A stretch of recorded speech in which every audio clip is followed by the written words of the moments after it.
Vice President, at the 30th session of this Council last October, Sri Lanka, by co-sponsoring the Resolution 30/1, broke away from the years of disengagement, self-isolation and confrontation that preceded the election of President Sirisena in January 2015.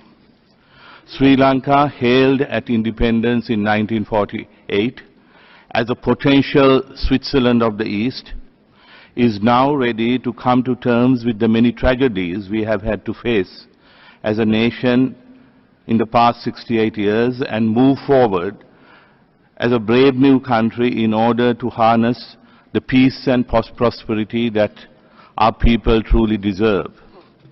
In fact, President Sirisena, in his address to the nation this year on the 68th anniversary of independence in February, reiterated his commitment to fulfill the provisions of Resolution 31 in his address to the nation.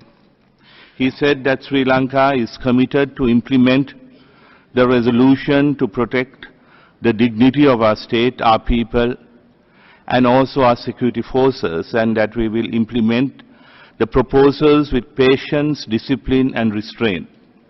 It will be freedom, democracy, and reconciliation that will be reinforced by implementing the provisions of the resolution.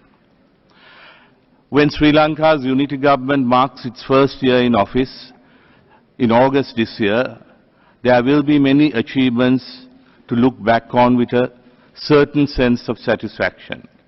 While consolidating many of the democratic changes achieved within the first 100 days, we have begun taking action on all fronts related to strengthening good governance and the rule of law, promoting and protecting human rights, fostering reconciliation and achieving economic development, while engaging and working closely with the international community in a constructive manner that benefits the people of our country.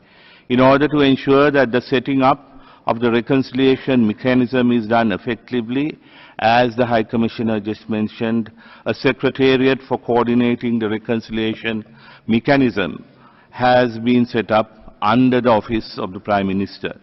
The government recognizes that in order for the transitional justice process to be effective in achieving the desired objectives, the necessary mechanism should be properly sequenced, integrated and coordinated.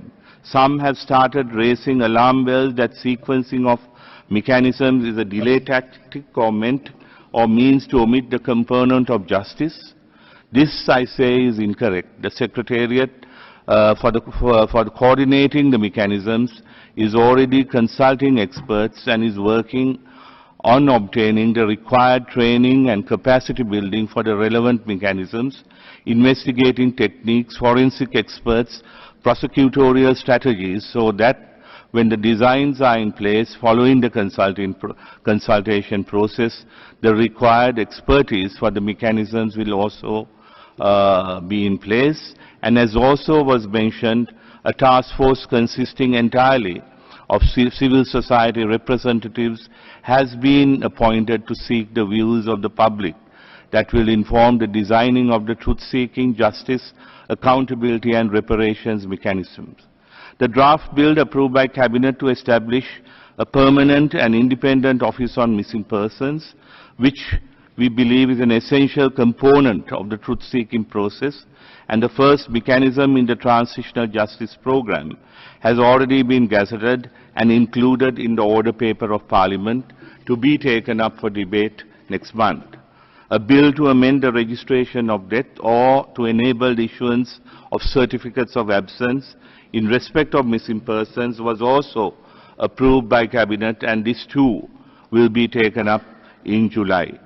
The International Convention for the Protection of All Persons from Enforced Disappearances was also ratified, and the draft legislation to give effect to the provisions of the convention will be presented to the Cabinet soon for gazetting and presentation to Parliament, and also a national policy on durable solutions for conflict-affected displacement has been evolved through wide consultations and with technical support from the UN.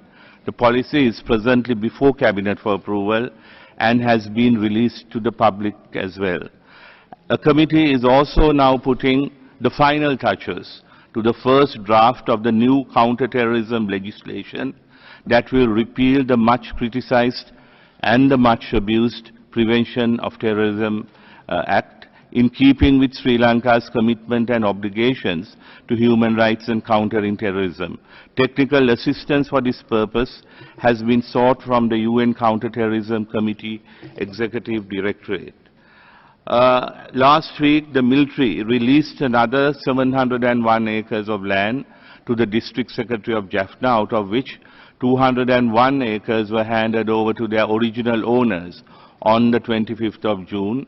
And the government has clearly instructed the military that all the land obtained from civilians must be released latest by 2018, and that the owners of whatever land that may be required for national installations or development purposes would be fully compensated.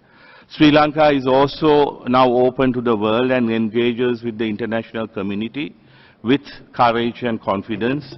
In fact, as the High Commissioner mentioned in his report a while ago, the working group on enforced and involuntary disappearance, the special rapporteurs on independence of judges and lawyers, the rapporteur against torture visited Sri Lanka, and also we were very pleased to receive you, the High Commissioner, in Colombo last February, and we are also looking forward to a visit by Secretary General Mr. Ban Ki-moon later this year.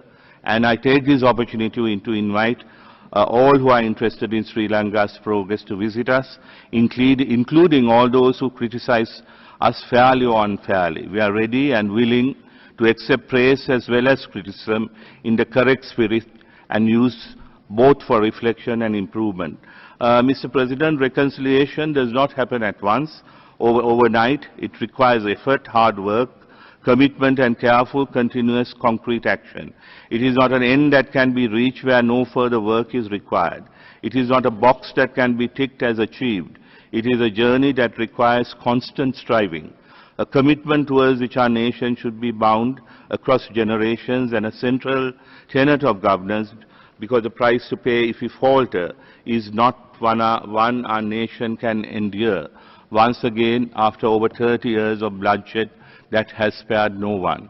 I would say, if I may, that we are following what the ancient Romans would have called the policy of festina lente, making haste slowly. This may make it seem for some that the progress we are making is too fast and too slow for others. What we have achieved so far since January 2015 may seem like baby steps for some, but for us in Sri Lanka, these are giant leaps. Some allege that we have been optimistic, upbeat and hopeful. I must say that we are. How else do we work towards achieving our objectives? What is important is that our optimism is not based on delusion. It is based on actual results of what we have managed to achieve so far, and the knowledge that our government is working on a comprehensive strategy that will enable us to pursue different processes in a coordinated, integrated and appropriately sequenced manner. The road ahead is certainly challenging, but it is powered by our determination and resolve to achieve reconciliation. There are some who doubt our sincerity to do so, and also, I must say, a few who want us to fail. For those of our friends who are genuinely concerned and want Sri Lanka to succeed, every delayed second on our part seems to appear as an eternity, and they fear that the government has lost its way and the political will to succeed. And of course, there are others who are misinformed and misled, and therefore disbelieve or are unaware of the achievements so far. And of course, there are those who pray that we won't succeed. These are the forces of extremism on both sides of the divide, who in league with the ghosts of the past wait to rejoice to Sri Lanka fail to succeed in its journey of reconciliation. For the extremists, of course, I have nothing to say, but to all the others, I wish to say that the government is united and firm in its commitment to achieve reconciliation, development and ensure non-recurrence. Let us have the benefit of your doubts in order to take forward this extremely challenging yet essential process for our nation. As I mentioned before, Sri Lanka is open to the world, and I invite all our friends to come and see what we have done and assist us in our historic journey. When I come back here in March, Mr. Chairman, next year, I'm sure the contours of the new Sri Lanka we aspire to build will be far clearer. We appreciate greatly the role of those who are helping Sri Lanka in this challenging journey in numerous ways, through advice, through technical assistance, through resources and investment. We are also deeply appreciative of the support of the High Commissioner and his office. We note that the High Commissioner's report acknowledges our achievements. We also appreciate that the observation made, which helps us reflect and take action to address the areas of concern.